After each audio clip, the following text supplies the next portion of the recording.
All right, well, how about a little conversation between the two of you? What do you want to ask each other or comment on from each other or expand on from each other? I know, Susan, you mentioned that you have a tape of the noise that a compressor makes. I don't know if you want to share that for a minute. We can see if this works or not. I found a YouTube of a man who... Okay, it is November 19th. So this is a man in Pennsylvania. Just off my back porch. And you can't really see this, but... we're looking at a natural gas compressor site that is making a constant sound for me, day and night, 24/7. There are currently 5 rather large compressors over there. Each has a fan about 10 foot in diameter and an engine the size of a locomotive, and that's, like I said, that's each compressor. Right now there are only, I believe, 3 fans running of the 5, and they intend to put 3 more online, so there will be a total of 8. Right now I can tell you that the sound penetrates my house. I lay in bed, I hear it. I go in my kids' rooms, I hear it. I go in my living room, I hear it. The only place I don't hear it is in the basement.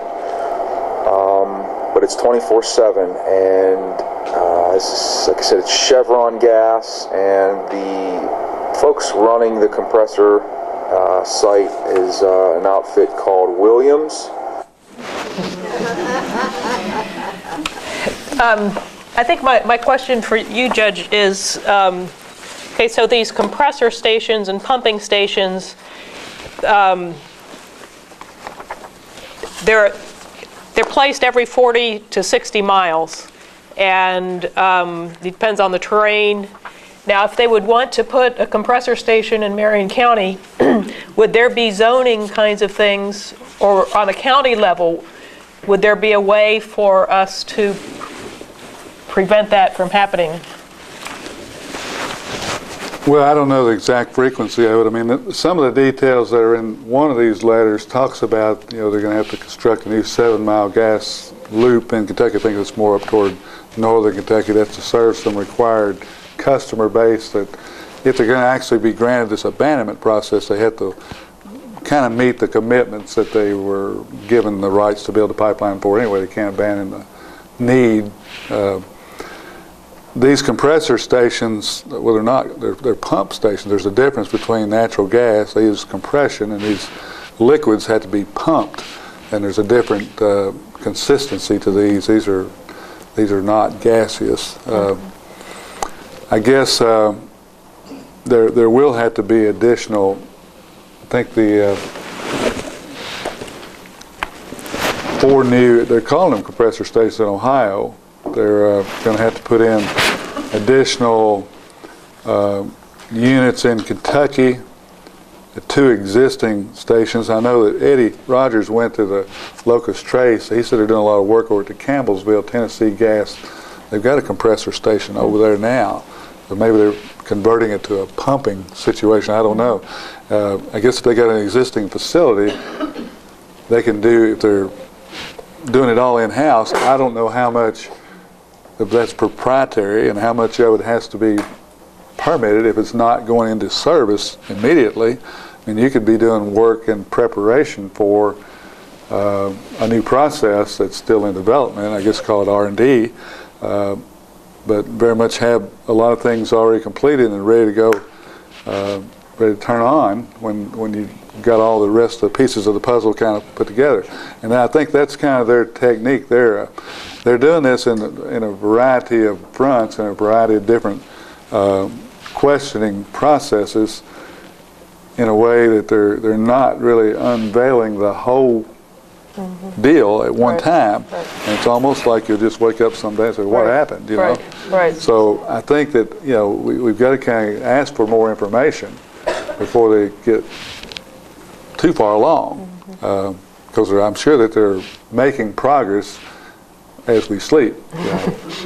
So that's something I think we've got to be vigilant about. And, They're probably looking for the weakest link. So the counties with the least regulation, when they ask you, do you need permits for this or that, the counties that require the least permitting are the most vulnerable to their wanting to be there, because they're going to do everything the cheapest and quickest way possible, right? Yeah, we've kind of looked at ourselves a little bit more in the last couple of years of, we don't have a lot of restrictions on people. Government's kind of, I don't know, we're not wanting to be too restrictive, but at the same time, when you start looking at how vulnerable you are, but not having some of these safety things in place, you don't really have the potential for oversight, and that leaves you open for potential, victimization after the fact. These counties that are on this pipeline, they've got them all named from Pennsylvania all the way through Kentucky, I guess Ohio.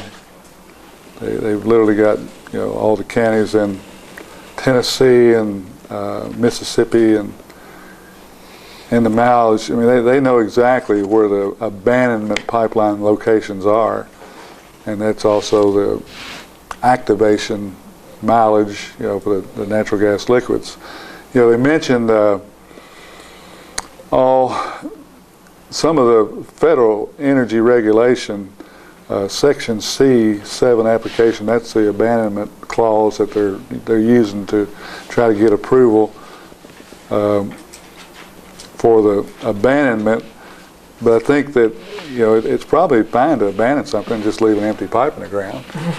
But that's not their purpose. I mean, it's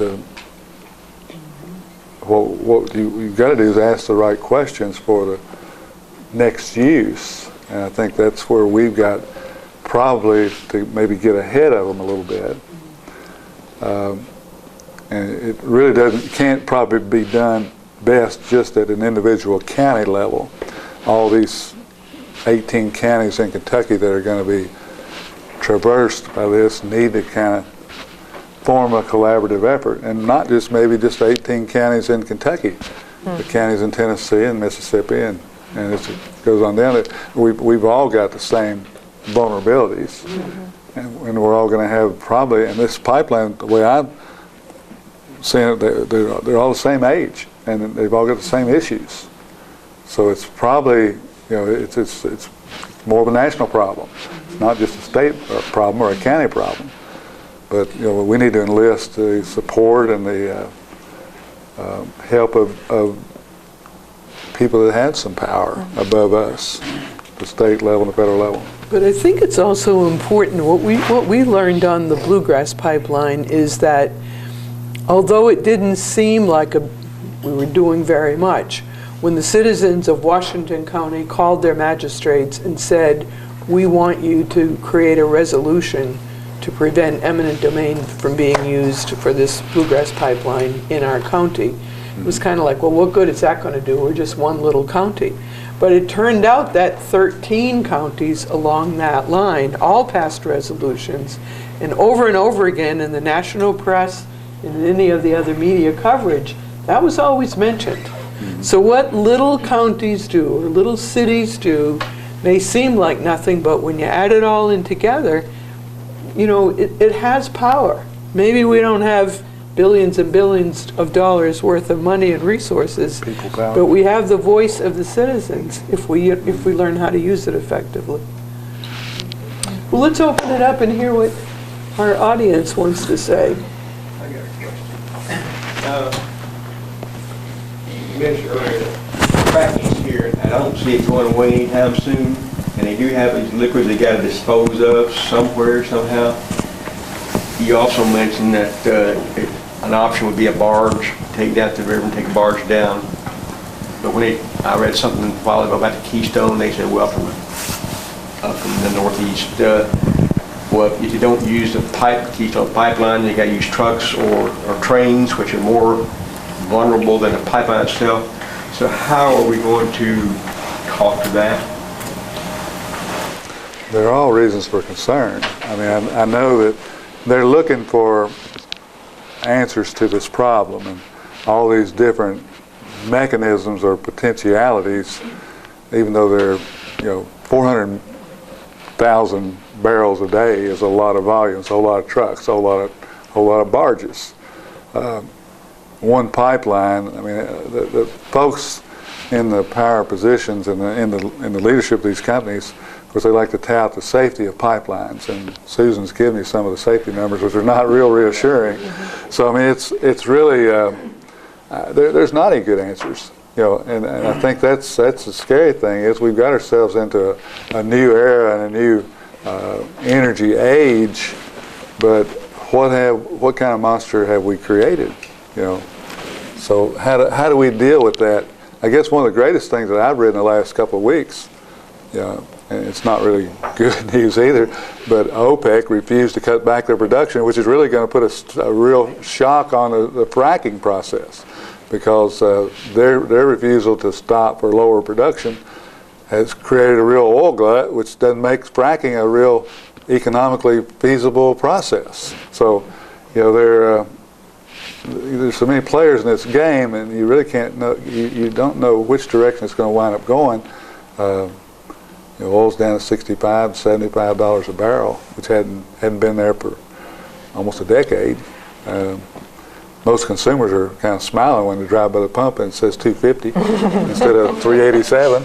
So I mean, there's winners and losers in this game, and I don't know, what the ultimate answer is. I have two comments. One is, statistics. People can make statistics say what they want them to say. So in terms of the safety of trucks and barges versus pipelines, what is true is that there are more accidents with trucks, but the accident is contained. There's only a truckload that can spill. When there's a pipeline leak, it's catastrophic.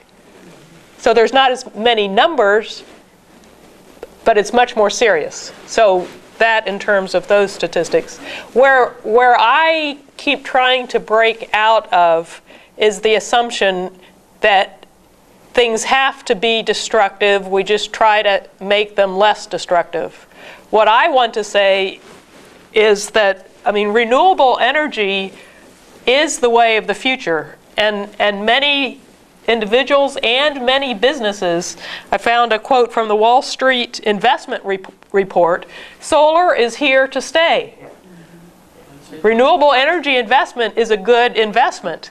And so what I see as important is, even as we're trying to contain the damage that's being done, we are also making a commitment to transition to a totally different way of meeting our energy needs.